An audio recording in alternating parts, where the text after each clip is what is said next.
नमस्ते मैम। नमस्ते सर। मैं तो आपसे मिलने आ रहा था, आप गेट पर ही मिल गई। बहुत अच्छे, आइए। नहीं, बस यहीं पे थोड़ी सी बात करनी है, क्योंकि अभी जो है टेंशन क्रिएट हो रखी है बच्चों के मन में कि एग्ज़ाम आ रहे हैं, बोर्ड के एग्ज़ाम है। हम और आप भी कभी ना कभी बोर्ड में रहे हैं, टेंशन तो होती है ना मैम? टेंशन तो कुछ होती भी है हाँ। और कुछ दी भी जाती है। मुझे ऐसा लगता है कि अब ज़्यादा टेंशन हो रही है हमारे मुकाबले में। जब हम पढ़ते थे हाँ। तो शायद हमारे पेरेंट्स इतना प्रेशर नहीं डालते थे, स्कूल इतना प्रेशर नहीं डालते थे, इसलिए टेंशन तब भी थी पर इतनी नहीं थी। अब के बच्चे ज़्यादा टेंशन में दिखाई देते हैं। मतलब बच्चे मैं तो ये सुना था कि आज के बच्चे ज़्यादा समझदार हैं, ज़्यादा इनोवेटिव हैं। आप कह रहे हैं कि इनको टेंशन हो नहीं रही है?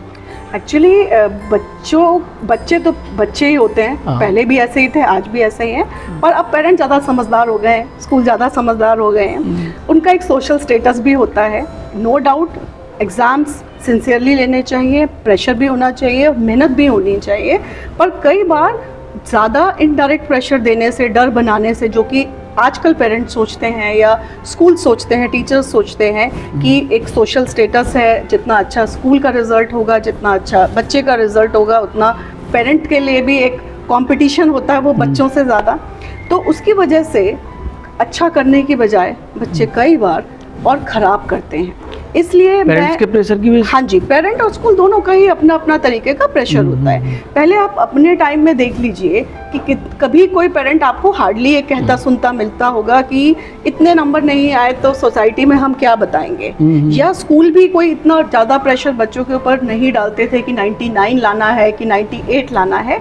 मेहनत होनी चाहिए, मेहनत दिल से होनी चाहिए, और जितना भी स्कूल मेहनत कर सके, पेरेंट कर सके, उससे पीछे नहीं हटना चाहिए। बट उसके लिए नंबरों का पैरामीटर नहीं होना चाहिए, कोई मापदंड नहीं होना चाहिए कि इतने ही नंबर आएंगे तो सोसाइटी में उसकी वैल्यू है। ये चीज़ें कहीं बच्चों में जो आप आजकल देख रहे हैं कि बच्चे इतना प्रेशर फील करते हैं, वो शायद इन्हीं कारणों से। पर एक दिक्कत तो हम देख सकते हैं ना मैम, जैसे 10th क्लास का जो बोर्ड का बच्चा है, उसको 11th में अपना स्ट्रीम चुनना है, तो उसको नंबर्स हैं, अच्छे नंबर आएंगे तो साइंस मिलेगा, कॉमर्स मिलेगा। अगर बच्चे का मैथ में नंबर कमज़ोर है, मैथ में वो उसके पास नंबर ही नहीं है, तो उसे कॉमर्स नहीं मिलेगा, उसको PCM नहीं मिलेगा।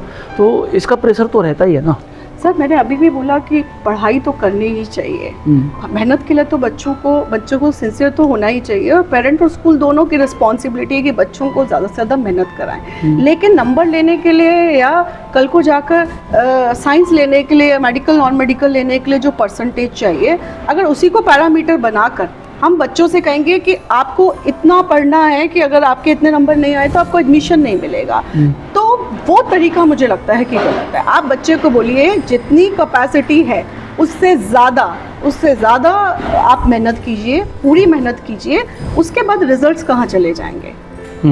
अच्छा, जैसे 12th के बच्चों को तो थोड़ी सी समस्या कम कर दी है सरकार ने, CUT लगा दिया है UG कोर्सेज के लिए। हाँ जी।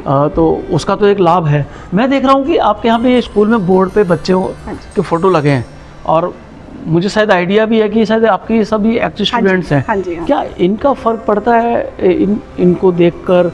आपके जो मौजूदा स्टूडेंट्स हैं, पेरेंट्स हैं, उन पे फ़र्क पड़ता है कि ये स्कूल अच्छे बच्चे बना रहा है, अच्छे राष्ट्र निर्माता बना रहा है? मुझे लगता है कि बच्चों पर भी फ़र्क पड़ता है और बच्चों से ज़्यादा स्कूल पर भी फ़र्क पड़ता है।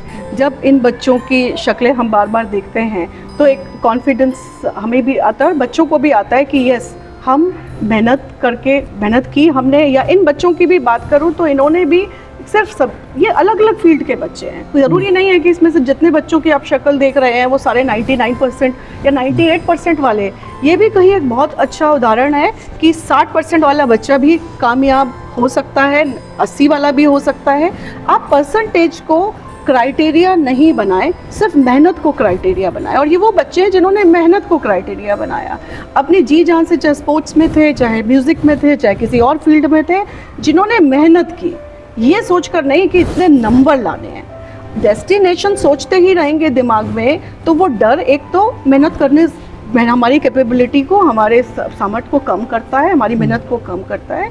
तो वही बात बस मैं बोलना चाहती हूँ कि मेहनत खूब कीजिए, पेरेंट को भी खूब ध्यान रखना है, स्कूल को भी खूब ध्यान रखना है, बट किसी तरीके का भी बहुत ज़्यादा प्रेशर बच्चों के ऊपर ना अभी मैं बनाएं। आपके एक कार्यक्रम में आया था तो ये पीछे फोटो भी दिख रहा है उनका, पीएम मोदी के साथ, गौरव सोलंकी, हाँ जी। डिप्टी डायरेक्टर स्पोर्ट्स हैं। हाँ जी, मैं मजे की बात आपको बता रहा हूँ कि जो लैंग्वेज आप बोल रही हैं, हाँ जी, यही लैंग्वेज गौरव सोलंकी के मुंह से मैंने सुनी हाँ है। जी। तो मैं आपसे ये जानना चाहता हूँ कि जैसे एग्जाम्स का एक पीयर प्रेशर तो है ही है, आप कुछ टिप्स दे सकती हैं बच्चों को कि कैसे वो अपने आप को मेंटेन करें?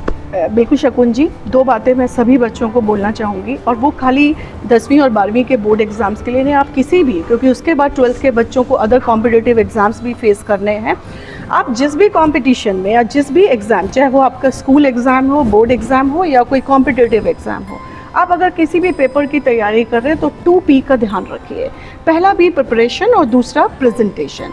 आपका जो पहला फेज़ होता है एग्ज़ाम से पहले का, उसमें कुछ बातों का आपको ध्यान रखना है, जैसे कि अगर, क्योंकि हमारे देश में शादियों का सीज़न होता है जनरली जब बोर्ड एग्ज़ाम्स होते हैं, या बहुत फंक्शंस होते हैं फैमिली में, पूरे साल ही फंक्शंस त्यौहार चलते रहते हैं, तो आप एग्ज़ाम से पहले इन चीज़ों को बिल्कुल अवॉइड, पूरा जीवन पड़ा है फंक्शंस अटेंड करने के लिए, मौज मस्ती करने के लिए, वो 1-1.5 महीना पहले, और ख़ासकर एग्ज़ाम से 1 दिन पहले 2 दिन पहले तो बिल्कुल नहीं। उससे क्या होता है, जब हम भी पेरेंट्स को ये गाइड करते हैं कि आप इन्हें शादी में मत लेके जाइए, तो पेरेंट बोलते हैं या बच्चे की 2 घंटे में 4 घंटे में क्या हो जाएगा। बात 2-4 घंटे की नहीं है, बात इस चीज़ की है कि वो जो हैंगओवर होता है फंक्शंस का, 100 बातें दिमाग में आती हैं, 100 तरह की आप चीज़ देखते हो, तो अगले दिन दिमाग में पढ़ाई उस हिसाब से नहीं जा पाती, तो ब्रेन बार बार उन्हीं चीज़ों को रिकॉल करता है। दूसरा, कई बार मैंने देखा है कि जब बच्चे शादियां अटेंड कर आते हैं तो उनकी तबीयत ख़राब हो जाती है, फूड पॉइजनिंग हो जाती है, गैस हो जाती है, या कई बार हेडेक और लेट तक जागने से फीवर हेडेक भी हो जाता है। तो ये कहीं ना कहीं आप अच्छे स्टूडेंट होने के बावजूद भी अगर उस दिन आप अच्छा अटेम्प्ट नहीं कर पाए तो कोई नहीं देखने वाला कि आप पहले कितने ब्रिलियंट स्टूडेंट थे। तो शादी में जाना, फंक्शंस में जाना अवॉइड करें। दूसरा, अपने स्लीपिंग पैटर्न को सही करें। हम बाहर की घड़ी का टाइम देखते हैं, हमारी बॉडी के अंदर भी एक घड़ी है जो अपने हिसाब से चल रही है। हमारा एक टाइम होता है कि जब हम सोते हैं, एक टाइम होता है जब हम उठते हैं। हर व्यक्ति का अपना एक पैटर्न है। बच्चे जो लेट तक पढ़ने की, जैसे ही अब प्रिपरेशन का टाइम है, बच्चे एग्ज़ाम्स के बीच में भी यही करते हैं और एग्ज़ाम से पहले भी यही करते हैं कि वो देर तक पढ़ते हैं रात को, और सुबह फिर क्योंकि स्कूल नहीं जाना तो वो देर से उठते हैं। लेकिन जिस दिन आप एग्ज़ाम देने जाओगे उस दिन आपको जल्दी उठकर पेपर देने के लिए जाना है। आपकी बॉडी हैबिचुअल हो गई लेट तक जागने की और सुबह लेट तक उठने की, तो आप डिजीनेस फील करोगे, आप अनईजी फील करोगे ड्यूरिंग एग्ज़ाम, आपके सर में दर्द हो जाएगा। तो आप अपने स्टडी पैटर्न को, प्रिपरेशन के टाइम बिल्कुल सही रखें। वही 7 से 8 घंटे की नींद लगातार लें। कई बच्चे क्या होते हैं, थोड़े थोड़े घंटे सोते हैं, 2 घंटे सो गए, फिर पढ़ लिए, 2 घंटे सो गए, लगातार 7 से 8 घंटे नहीं सोते, वो भी बहुत गलत तरीका है। तीसरी चीज़, हर 40 से 45 मिनट के बाद आप एक छोटा सा ब्रेक लीजिए ताकि आपके माइंड को रिलैक्स हो। आपका माइंड, आप अपनी जगह से उठिए, पानी पीजिए या फिर आप थोड़ा सा वॉक कीजिए, चाहे घर में किसी से बात कीजिए। 5 से 10 मिनट्स यू कम बैक और वापस आप पढ़ना शुरू कीजिए। लगातार मत पढ़िए। उसे आप मेडिटेशन भी बोल सकते हैं कि आप एक बीच में एक माइंड को रिलैक्स करने के लिए एक छोटा सा ब्रेक ज़रूर दें। ये छोटी छोटी चीज़ें। और एक एग्जाम सेंटर पे टाइम से पहुंचने वाली बात भी आप हाँ जी, हाँ जी, एग्री हाँ करेंगी?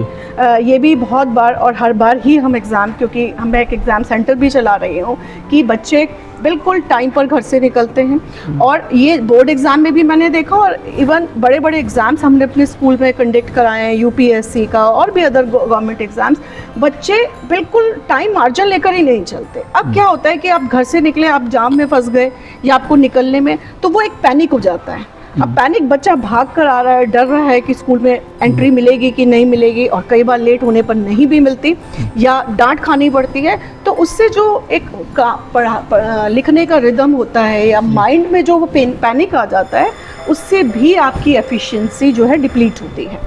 तो टाइम पर ज़रूर आपको आधा घंटा पहले सेंटर पर पहुंचने की कोशिश करनी चाहिए। न केवल अपने बच्चों को, देश के सभी बच्चों को जो एग्ज़ाम में अपियर होने जा रहे हैं, उन सभी को ऑल द बेस्ट कह दीजिए।